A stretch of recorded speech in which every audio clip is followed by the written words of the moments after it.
Thank you very much. I didn't want to introduce the Ars Electronica history again over and over. I wanted to introduce the Ars Electronica DNA, if you want to say so. I think that something like the Atlas for the Digital Arts needs to be understood as a infrastructure provided by the, by the public community, by the city, like the canalization, like the energy, like the public traffic. Culture and digital art is a, how can I say, a social matter in this infrastructure term. So I was thinking, what would happen if now somebody is going to create something like a digital center? And of course, the hot topics would be probably pick up metaverse to be understood as a hot topic at the moment.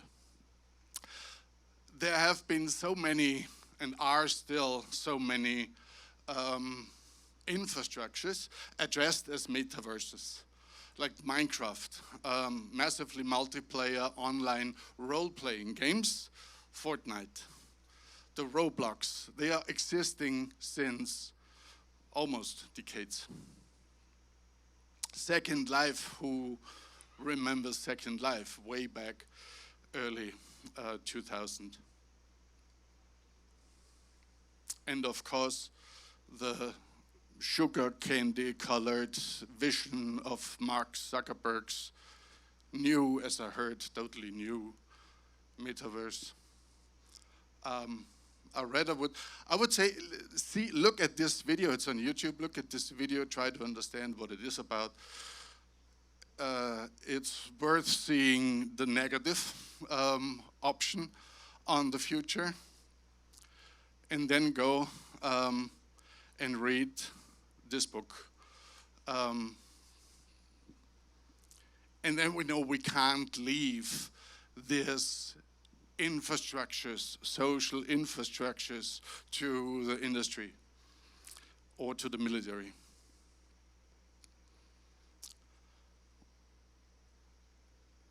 So where's the term coming from? The term is coming from, everybody knows, Neil Stephenson's Snow Crash.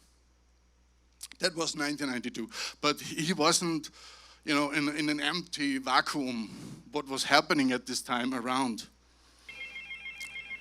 And there was, I need to address this, at the Ars Electronica in 1989, way back then, the first interactive TV program that we would now call, a mass media invention. And it really was. The design that Hotel Bambino by Van Gogh TV was laid out on the screen, and it was, receivable all over Europe. It was a Dreisat TV session. The design they used with the chat channels, where you could log in and chat with all the other viewers, looks very much like today. When you go to your hotel, some private channels at 3 o'clock in the morning have that chats available on their channel. That is what Hotel Bambino did in 1989. Digital art is not only influencing, it's creating the space we live and think in once it comes to digital appearances. And this is just one example on how strong digital art is actually influencing our environment. Could you please click on the video so that the video starts as well? This is another project in the same year when he was starting to talk about the metaverse. Maybe a little bit forward in the video. It was an interactive TV program, and the receivable all over Austria. The viewers could vote. Here you can see the viewers could vote to explode the dog, this dog, or to not explode the dog.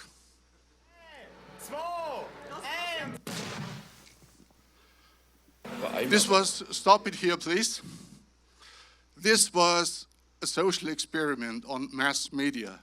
It was really handing over the responsibility to the viewers.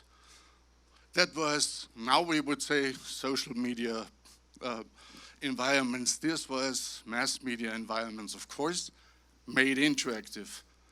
And looking on eye level to the audience, to every single caller, really take him for serious, take him for granted, and let him vote, yes or no. The Stadtwerkstatt, artists collective from Linz, has initiated this one. Of course, the outcome, because I guess the audience just didn't believe that they are taken for serious, voted for yes. The dog exploded. And now continue the video, please. Es war ein Experiment im Fernsehen. Aber natürlich lebt der Hund noch. Seine Besitzerin, the dog is alive. She is bringing in the dog. It was, a trick, video trick that made the dog appear to explode. Nevertheless, what is important about that is, again, the critical perspective on art. Challenging a mass media instrument. They've been, the ORF, the Austrian Broadcasting Company, has handed over the channel, the TV, the biggest TV channel in that time, to the arts group, challenging the visitors of Austria. And I think this was a time when, before the World Wide Web was born, before social media was born, before we thought that the World Wide Web and the internet would democratize the way how we communicate. It actually has shown years before that this is not that easy and that clear. I think I'm already over with the time, and I have hundreds of examples here. Oh, thank you very much. Piazza Virtuale, please. Oh, yes, this one. There's a video, but we can go to the next one as well. Piazza Virtuale is the first really incarnation of the metaverse, so to speak. They have generated the same thing, Van Gogh TV, the same thing as in '89, but in virtual space. So people could call in and navigate through a virtual environment. And this virtual environment was shown on the TV screen. What you see here is actually the virtual environment. It was very, very limited. So of course, only you have been represented. Your avatar was a triangle moving on the screen. But nevertheless, this was the first mass media publicly accessible metaverse incarnation, one would say. The next one, the Telegarten, Ken Goldberg, in 1996. This is utilizing this idea of the World Wide Web already. Just start the video, please, while I'm talking. This is a robot as a gardener. And the people could dial in and plant their own plants by the help of the robot. Plant their plant in that area, so they own this area, which means they are responsible for this area, for the growth of the plants. This was a very, very strong community building approach.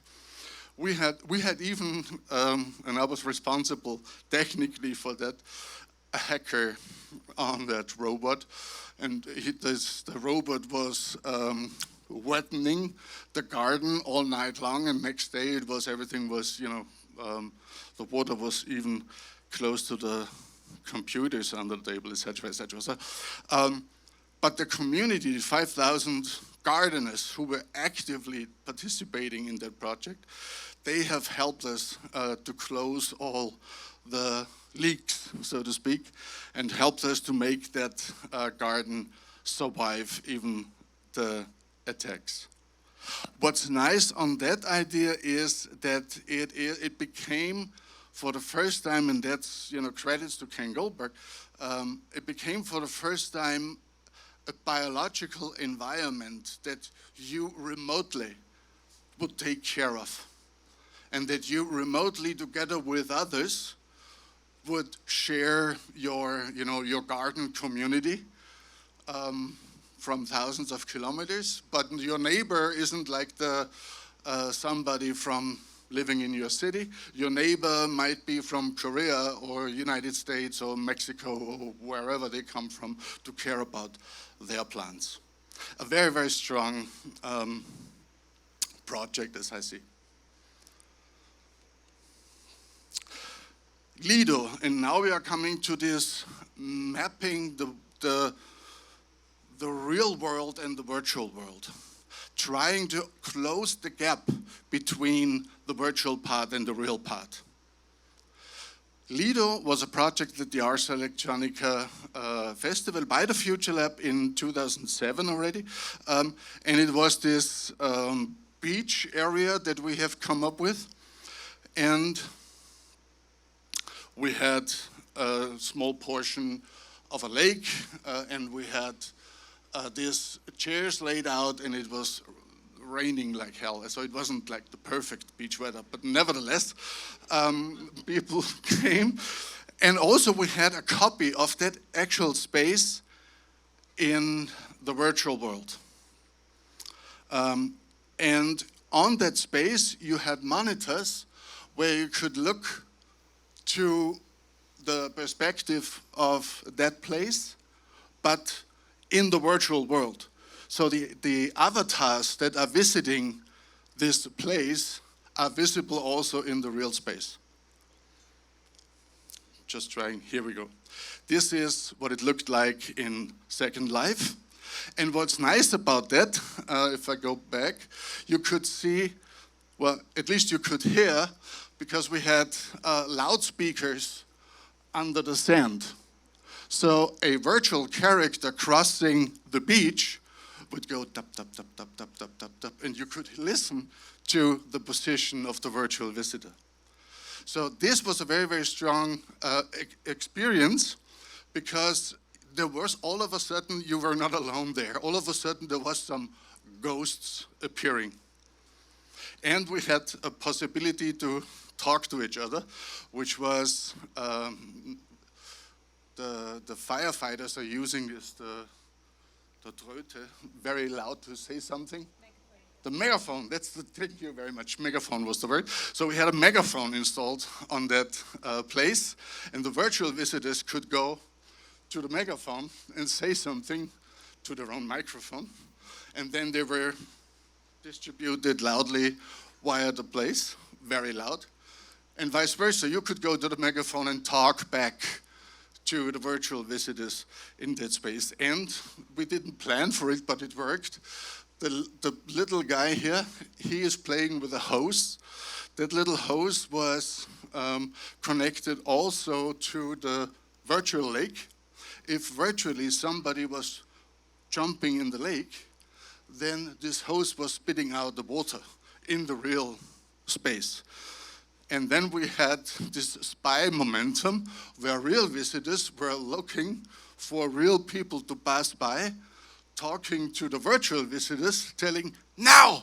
And they jump in and they all got wet. So that was kind of a game that appeared from the usage. It was, as I said, heavily raining, so that little bit of extra water didn't hurt. I can't show the video. It's probably too long, but that is what it looks like in Second Life.